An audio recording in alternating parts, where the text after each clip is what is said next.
This video will contain spoilers for One Piece chapter 1051. You have been warned. If you're an anime only viewer, please click off this video right now if you do not want to get spoiled. This is your final warning. Flashbacks are a very important and integral tool of narration for a story like One Piece.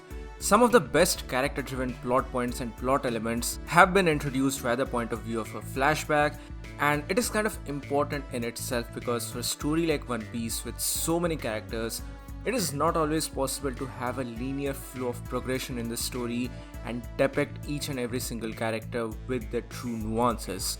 So in a situation like that, a flashback is very important. And so far in the 1000 plus chapters, we have seen some really great flashbacks, from the Odin Roger flashback to the Ace flashback post Marineford to Yamato flashback and many more. Even one of my favorite flashbacks, a connection to the present, was in the earlier parts of Wano when we got to see the original Tama flashback and her connection to Ace.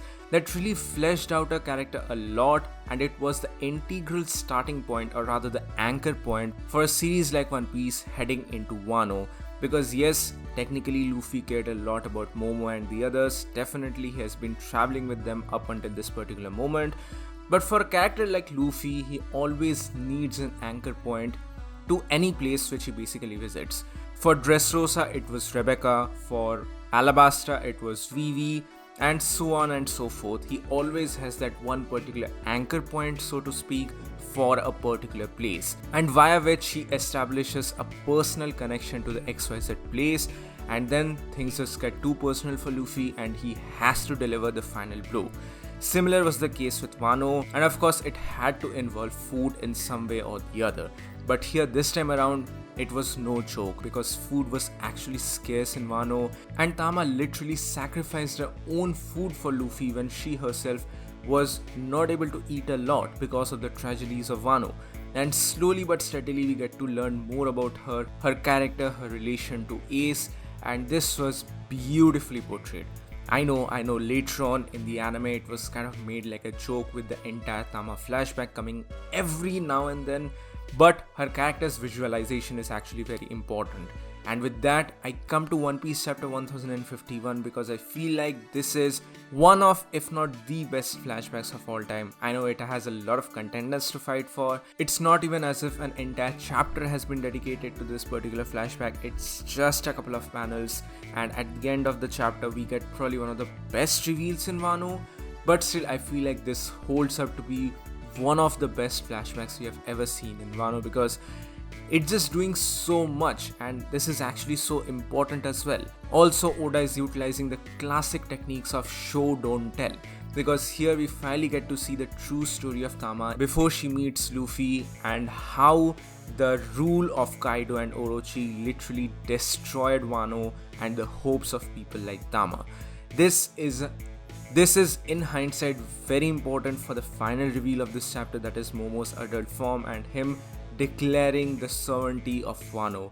So all of these things are interlinked and interconnected, and this was beautifully executed by Oda, because here we actually get to see, or actually get to witness, the truth about Tama, how her parents tragically died in the mines, which was a direct result of Kaido and Orochi, and how she accepted it as a truth because of her interactions later on with Ace, how she's actually making these umbrella hats or straw hats, whatever you wanna call it, the thing which Ace used to do, which he in turn had learned in Wano, and he in turn went on to make a hat for Oars Jr.